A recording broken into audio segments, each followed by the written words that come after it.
Hello, everyone. So I am back again with the next phase of our 2020 purge. So over the weekend, I posted a video that included a worksheet. And on that worksheet, we were to have listed different areas in our home as well as items we'd like to purge from those areas. So here I am inserting a sample. So this is more or less what I'll be doing, areas I'll be purging. Um, the way I have listed it out, and there are several ways you can do this. Maybe I'll post a few more samples.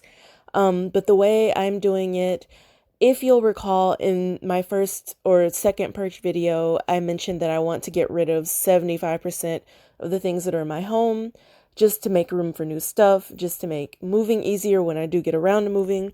And so 75% is just the number I have in my head.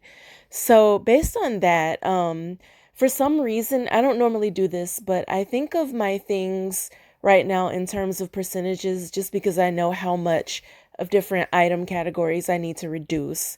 Now, for you, it might not be percentages. It might be something specific like get rid of all summer clothes because maybe they don't fit anymore, or eliminate um, clothes that are worn and faded and no longer look good.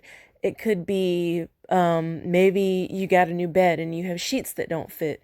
It could be, and so I actually use the word outdated for a lot of this stuff, like old linens and things that I either no longer use or they're worn and I want to replace them.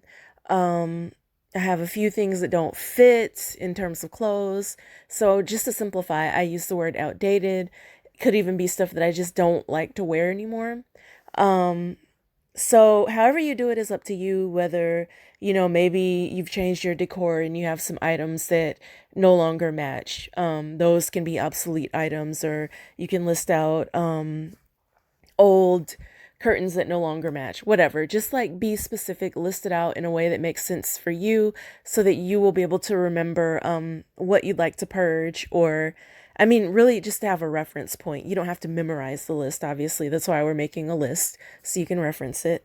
So once you have done that, which hopefully you've worked on it over the weekend, if not, just take 30 minutes, an hour today to go through your home and specifically lay eyes on things that you know you need to purge, areas of the home as well as specific items, and write them down. So after that, what I want you to do is to take these things that are listed by room or area and broken down into items.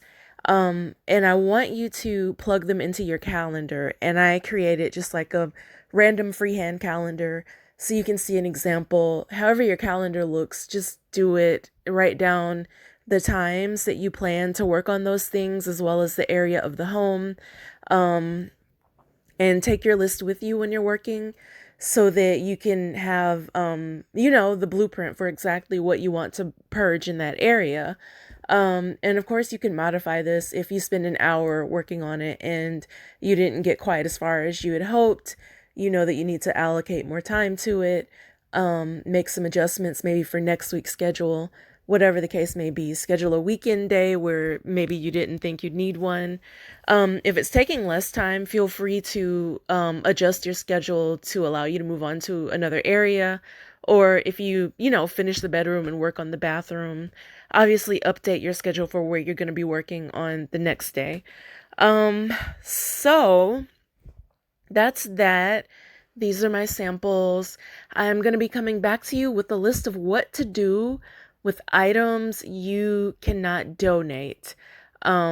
So that's going to be a good resource because, maybe a common question I get is what do you do with underwear? What do you do with clothes that don't look good? Maybe, they're like torn, they have holes in them, they're beyond repair.